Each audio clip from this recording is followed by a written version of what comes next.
Ko e tauarunga o ku hoko, o nganga pea mo hama te fua, ko e whakawhotulā e o ku whai, me ia toki uka mea mo e kāinga ulu kālala.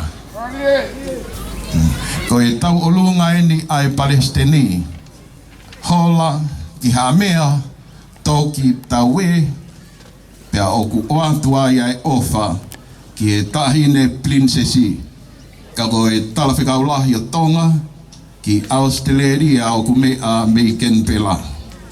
Mo pas ko toa mai, ai whatongia ko ia.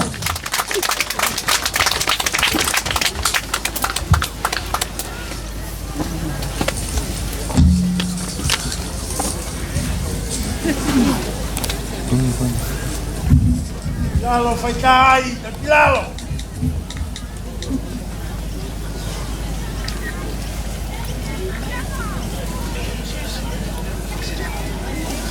Olha, hui.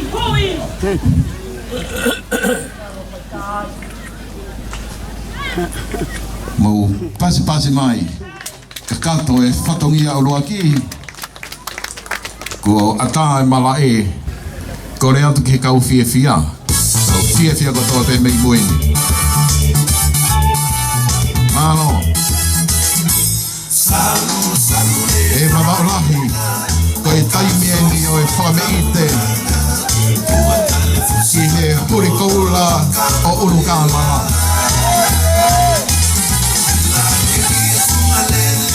O ku kei maano pe tāla, ko e toa, te au pātu e whakawhe ko e ni, ki he o tu hao whai mo mawaulahi, he ko e huri koula o e amenari o e tautahi ko mea hea hori, whai kia e tau whameite.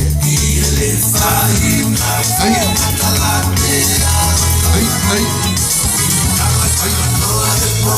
Oni.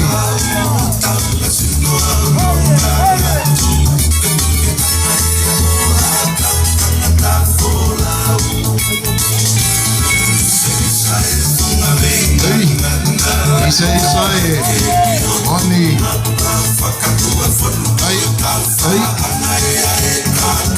Ai. Mari. Oa. Ai.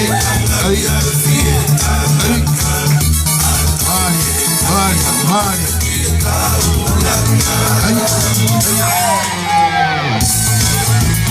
Kai ai kautoa.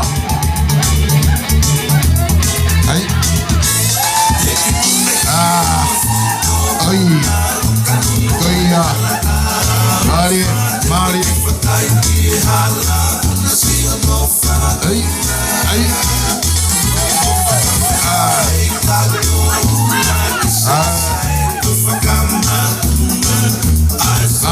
Malo. Ai.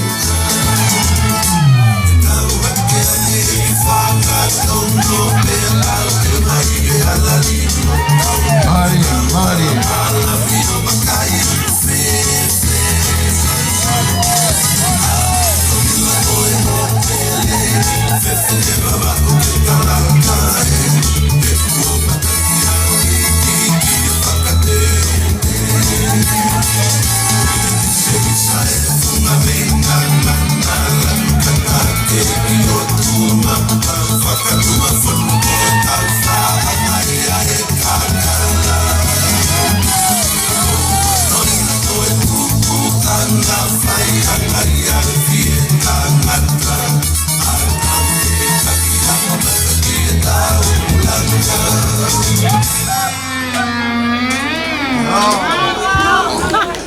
Mo pasi mai ki he taualunga whameite ai Palestini o e Nofo a Kainga, Hola ki ha mea, Toki Taue.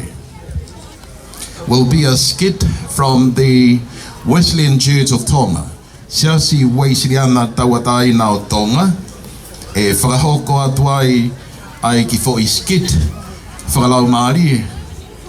E unganga mohama te fua.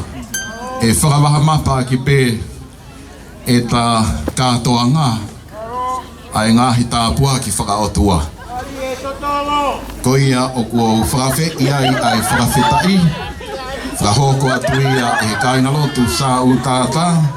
O nā Moimoi mai he tangata enki whaiwhekau.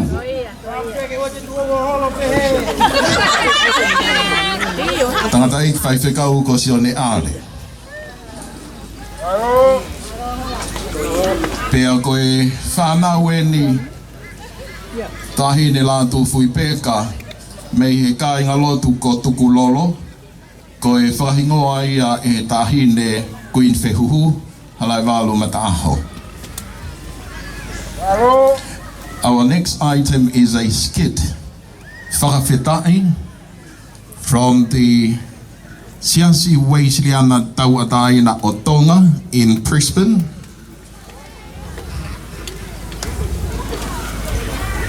Mau paspasi mai ai longa I whanau koe ni, nau o atu ai whakawhetai.